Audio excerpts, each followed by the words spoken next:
that the film becomes political because we are talking about a problem in a country, but for me it's no. I'm not a politician and I don't belong to any party, and for me the most important thing is people. Y en Venezuela la ministra de Salud negó una vez más que exista escasez de medicamentos. Si en su país se respetan los derechos humanos, ¿por qué torturan? Contra todo pronóstico, la canciller venezolana negó en la Organización de Estados Americanos que en Venezuela haya escasez. El presidente de la República, Nicolás Maduro, anunció que tomará nuevas medidas en contra del desabastecimiento.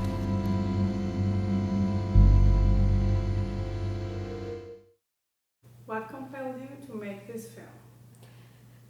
Well, living in France and, seeing what was going on in Venezuela, I felt a responsibility to do something to really enlighten the most people in Europe, and now I have the opportunity to do it in the States, because as you know, sometimes news are a sort of being in fashion. You can be on the top 10 news and then we disappear. And the situation in Venezuela is so atrocious that for me it was important to do this film and to show to the world what is going on. Because even if sometimes we are not in the news, what is in the film is happening and getting worse and worse. Un paciente llega al hospital y tiene que llevar sábana para su cama donde va a estar, soluciones, batas para paciente, si hace falta algún medicamento debe comprarlo, inyectadoras, termómetros. Me siento impotente cuando ellos llegan y ya se nos escapa de las manos sin tener una herramienta con que brindarles salud y no tener que decirles, sino simplemente no hay. Why did you choose to tell the stories of women? Well, in Venezuela, the society, even though there is a machist society, in reality is a very important, the role that the woman plays is a matriarchal society. In Venezuela, to everything, a mother, the sister, the friend, they are really important. And when I decided to do this film, women are important in my work. Well, when you see my films, always my heroines are women. But in Venezuela, to face the crisis, is the woman that have to go to buy food, and if someone is sick, is the one that have to go to the hospital, and everything turns around women in Venezuela. And that's why I decided to show the crisis through the women. Hacer la cola no garantiza que mañana voy a comprar nada. No lo garantiza, porque puede ser que llegue todo el día y nunca llegó el camión. Y perdimos toda la noche y perdimos todo el día anterior. O sea, nada nos garantiza la comida. Si contamos con suerte, bueno, coronamos. Sí, ¿no? Why did you choose these particular women? Well, because I wanted to have the subjects that for me were important at that moment: lack of food, lack of medicine, injustice, fear, lack of water, and all these subject of these films that I wanted to show through these women. And having when I have to make a selection with these women, what I wanted to have that was also a variety, a sort of a spectrum of the Venezuelan society. You can see there are different races, different ages, and these different social levels. And through them, we can feel the crisis in Venezuela is touching all the population. And that's why I choose them. And what are the subjects the programs that you wanted to show through those women? Well, as I told you, I wanted to show the problem of lack of medicine, the health, that is very important, is one of the most important problems that we have in Venezuela, because the government is denying this problem and all the help that many NGOs or organizations that want to help Venezuela in the humanitarian way is almost impossible for them to send help to Venezuela. And the other subject was the lack of food, and the people that have to go and do 24 hours queuing to have a food, and all the difficulties. But that was when I was shooting last year. This year you can find the food, but the problem is you cannot afford it. It's impossible. You could go to the supermarket, but really the money that costs is impossible to afford to 90% of the population. And then the other subject is the political prisoners. When I finished this film about 6 months ago, that was in May this year, 2017, it was, at that moment, was 100, they were 104 political prisoners. At this moment, today, in November, there are 540 political prisoners. And the other, and then the fear, because the criminality in Venezuela is very, very, very high. You can imagine that, for instance, there are 30,000 homicides every year. We are not in war, but we live like we were in war. What caught your attention about the pets and animals shown in the film? Well, the thing is that, because I have to go and really share a lot of time with these women, to go to be in their houses, to follow them during the whole day. And being in the house, all of them, they have, they either a dog or a canary or whatever. And for me, it was amazing. For instance, in King's house, that was her dog, and this dog, he knew that the whole family was going to leave. And when I looked at him, he was listening all of what was going around, and he was so sad that for me he became one character of this family. Then for instance, in the house of Luisa, for me it was amazing to see that she has a canary in a cage, and her son is in prison. And for me, the parallelism was evident. That was she has also a dog, and he was there, and there was another. Every time that I was shooting, there was a symbol in the house.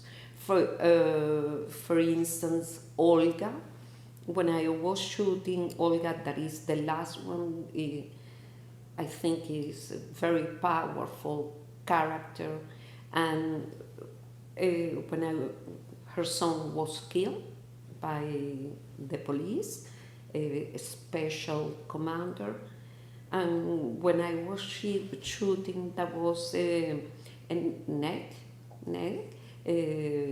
needle next, and that was a neck that was empty. And I say, oh my God, that was very, very strong. All the times there were animals in the houses, and for me, they became sort of characters in the film. And what sort of impact are you hoping to make with this film? Well, my goal, my aim is really to show this film to all the audience as possible.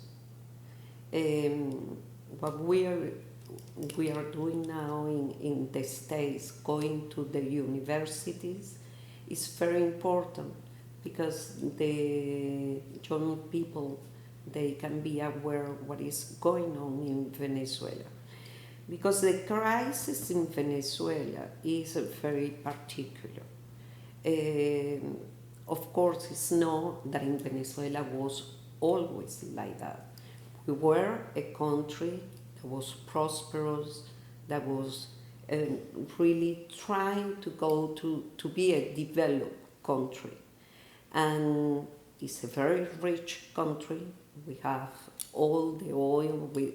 It's sort of amazing that today we have a country that is in default, that people are dying because they don't have food, or they don't have the medicine, or because they get killed because of the criminality. And for me, what is important is to show how a country is getting destroyed. And we need to do something. All Venezuelans, all over the world, we need to put our grain de sable, I don't know how you say that, to put our help and really try to do something about the country, because the situation is terrible, and we have a regime that is getting more and more repressive. There is oppression, repression, and people is getting a sort of depressed.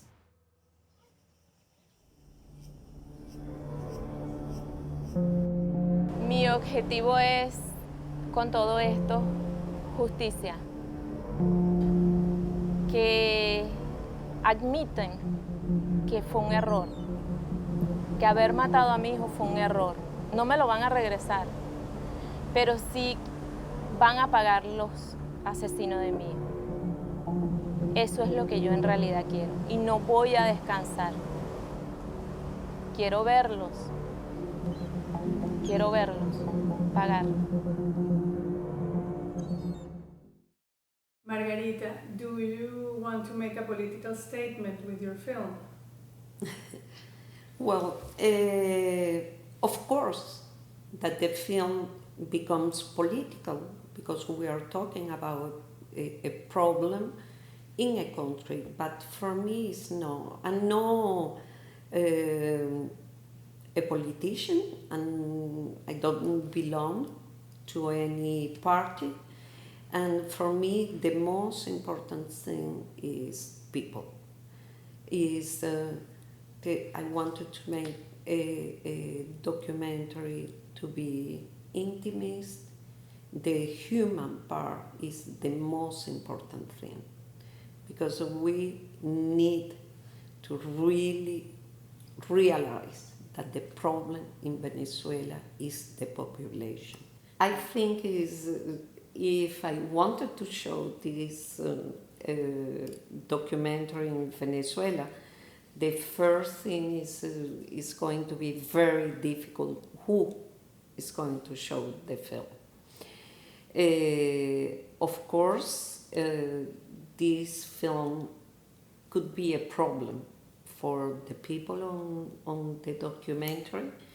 For instance, for me, I was very surprised when I finished the shooting, and then the whole crew came to me saying, well, we would like to be anonymous. We don't want to sign the film because you live in France, but we live here, and this is going to be a problem for us. Then I have the opportunity that the French embassy in Venezuela, they call me and say, we would like to do something with your film in Caracas. And I say, well, I send you first the trailer. And then they write to me and say, well, yes, maybe it's not the right moment to make a projection, a screening of the film in Caracas. There is something that is important that, I shoot in a hospital. The queuing in Venezuela is forbidden. Many, for instance, journalists from Spain, from France, two of them from France, they were in jail during 10 days. They lost all the material because it was confiscated. The Spanish journalists also. There is a censorship, very, very important in Venezuela. And of course, this film could be a risk for the people that are involved in it, and for the women that we have on the film. And I think I will have the possibility just in the near future to show the film in Venezuela. Do you think you will be prosecuted? I don't know. It's a risk. That depends. If this film keeps as it is being shown, because until now this film has been in France, has been in Belgium, Switzerland, now in the States, then we are going to have an opening. The premiere of the film is going to be in France in a French festival, and maybe, I don't know, I don't think that I'm going to be persecuted, but if I go to Venezuela, I might. It's a possibility. Has, problem. Problem. Do you think you cross the line from artist to human rights activist with this movie? Despite on me. I didn't realize, when I did the film,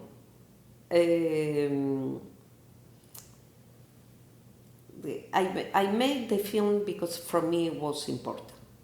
I am Venezuelan, and I felt a sort of responsibility having the opportunity to show what is going on in Venezuela, what is the real situation. In France, now we are getting a little bit more information about Venezuela, but then it becomes political, let's say, left and right and everything. But for me it was important, this sort of awareness about what's going on in Venezuela. And then I I realized that human rights, all the NGOs, Amnesty International, the NGO of women, all these organizations are very, very interested in the film because it's a way of showing, look, it's real. We are not just talking, no figures here, it's the reality. And that's why, despite of me, I am a sort of human rights activist.